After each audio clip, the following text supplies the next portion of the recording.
Assalamualaikum warahmatullahi wabarakatuh. Perkenalkan, saya Ahmad Farhan dari kelas 4 PAIC Institut Ilmu Al-Quran An-Nur, Yogyakarta. Di sini saya akan mempresentasikan PowerPoint saya dengan judul Struktur Sosial Masyarakat Mata Kuliah Antropologi Sosiologi Pendidikan. Langsung saja, pengertian struktur sosial yaitu suatu proses sosial dan alamiah yang berlangsung dalam waktu yang sangat panjang. Struktur sosial merupakan instrumen masyarakat yang menyelenggarakan tata kehidupan secara menyeluruh dalam segala aspek kehidupan. Struktur sosial berfungsi sebagai rantai sistem dan penyelenggaraan setiap aspek kehidupan sehingga menjadi teratur dan harmonis. Nah, di dalam struktur sosial masyarakat itu mencangkup susunan status dan peran yang terdapat di dalam satuan sosial, ditambah dengan nilai-nilai dan norma yang mengatur interaksi sosial dan status sosial. Dalam struktur sosial terdapat juga unsur-unsur sosial seperti kaidah-kaidah sosial, kelompok-kelompok sosial, dan lapisan-lapisan sosial. Unsur-unsur struktur sosial. Dalam bermasyarakat terdapat tatanan struktur yang cenderung bersifat tetap. Tujuannya agar terciptanya sebuah ketertiban dan kenyamanan dan juga kedamaian dalam bermasyarakat. Untuk mewujudkan hal tersebut diperlukan unsur-unsur dalam struktur sosial. Adapun unsur-unsurnya, yang pertama, adanya pengetahuan dan keyakinan yang dimiliki oleh masyarakat. Adanya perasaan solidaritas antar masyarakat, adanya cita-cita dan tujuan yang sama, adanya nilai-nilai dan norma yang dijadikan pedoman untuk bertingkah laku dalam bermasyarakat, dan yang terakhir, adanya kedudukan dan peranan sosial yang mengarahkan pola tindakan perilaku warga masyarakat. Fungsi struktur sosial. Dalam sebuah struktur sosial, umumnya terdapat perilaku-perilaku sosial yang cenderung tetap dan teratur, sehingga dapat dilihat sebagai pembatas terhadap perilaku individu maupun kelompok. Individu atau kelompok cenderung menyesuaikan perilakunya dengan keteraturan kelompok atau masyarakatnya. Nah, di sini fungsi struktur sosial yaitu sebagai penekan adanya kemungkinan pelanggaran terhadap norma, nilai, dan peraturan dalam masyarakat. Misalnya, adanya pembentukan lembaga pengadilan atau lembaga pendidikan atau lembaga kepolisian dan sejenisnya, yang gunanya untuk mencegah atau membatasi sebuah ancaman atau perilaku individu yang memberontak atau kelompok yang memberontak. Yang kedua, untuk menanamkan suatu kedisiplinan sosial dalam bermasyarakat. Maka fungsi pokok dari struktur sosial adalah menciptakan sebuah keteraturan sosial yang ingin dicapai oleh suatu kelompok tertentu. Diferensiasi sosial, yaitu pemilihan struktur sosial berdasarkan parameter-parameter yang sifatnya nominal atau tidak berjenjang. Hal tersebut menjadikan masyarakat memiliki golongan-golongan atau kelompok-kelompok sosial. Golongan-golongan tersebut meliputi diferensiasi berdasarkan ras, diferensiasi berdasarkan suku bangsa, diferensiasi profesi, dan diferensiasi jenis kelamin. Yang pertama, diferensiasi berdasarkan ras, yaitu merupakan penggolongan manusia berdasarkan ciri-ciri fisik biologis manusia dengan kecenderungan yang besar. Dalam ras terdapat 3 ras utama, yakni ras Kaukasid, ras Mongoid, dan Negroid.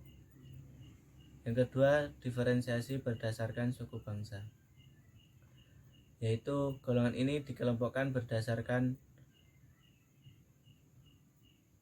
wilayah dalam Indonesia.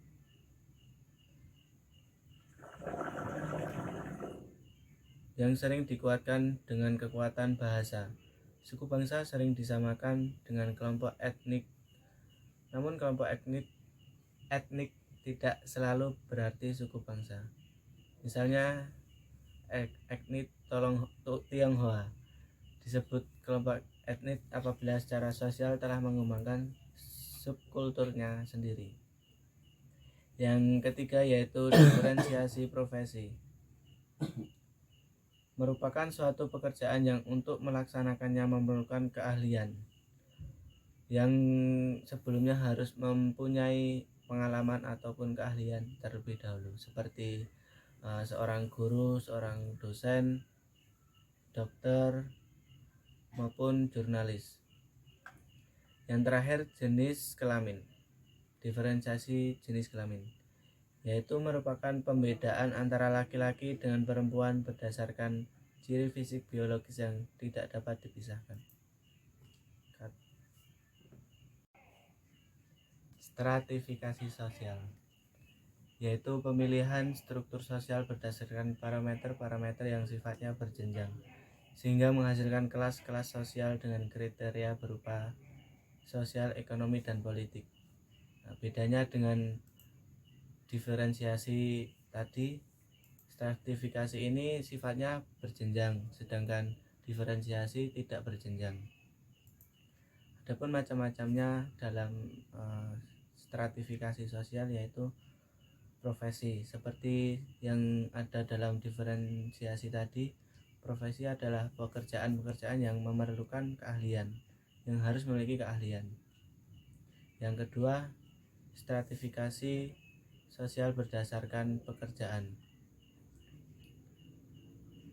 Dalam masyarakat pekerjaan dibagi menjadi dua, yakni pekerjaan kerah putih dan pekerjaan kerah biru.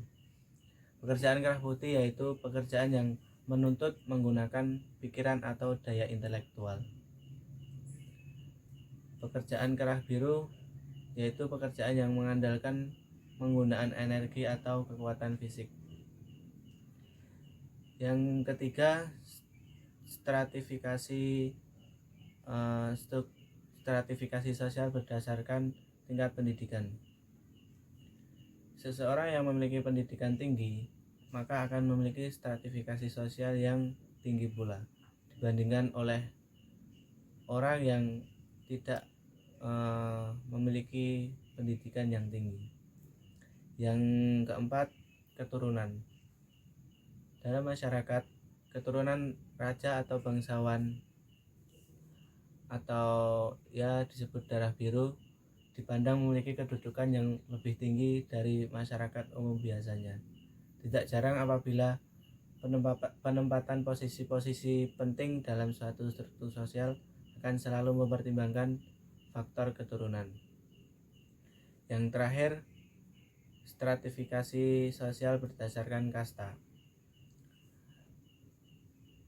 Merupakan pemilihan anggota masyarakat dengan penggolongan kasta seperti Brahmana, Ksatria, Waisya, dan Sudra. Jika anggota kasta tersebut melanggar suatu aturan maka dapat dikeluarkan dan digolongkan menjadi paria. Kemudian ada orang-orang yang karena tindakannya dihukum dikeluarkan dari kasta, yang itu digolongkan menjadi paria.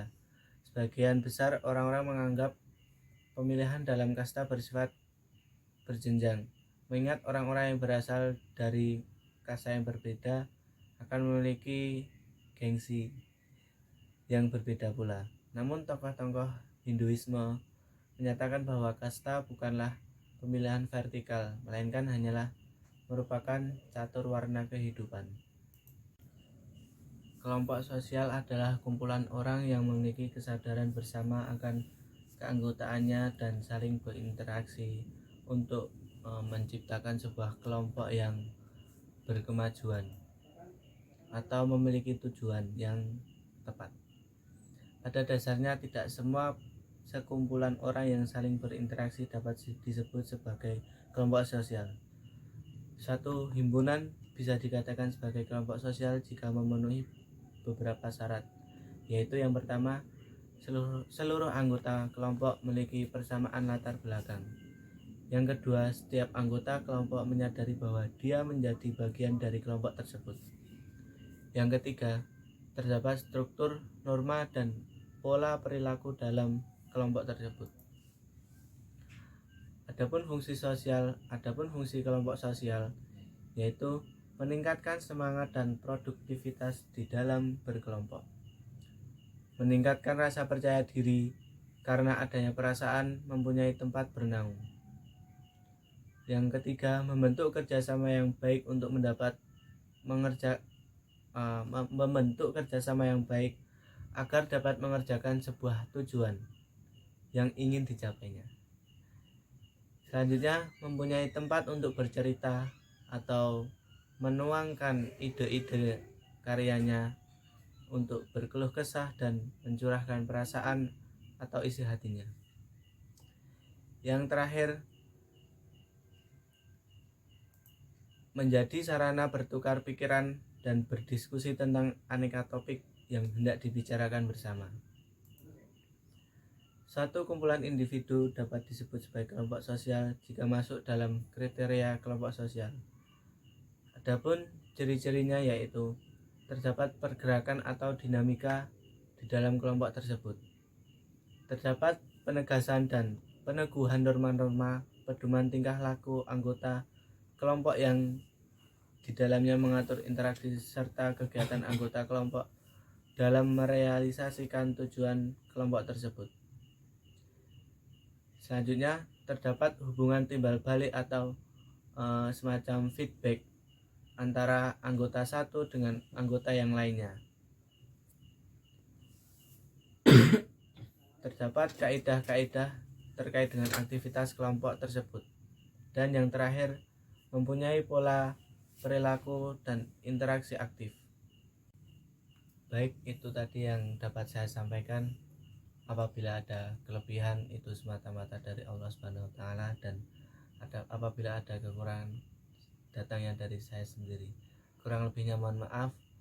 Wabillahi taufiq wal hidayah. Wassalamualaikum warahmatullahi wabarakatuh.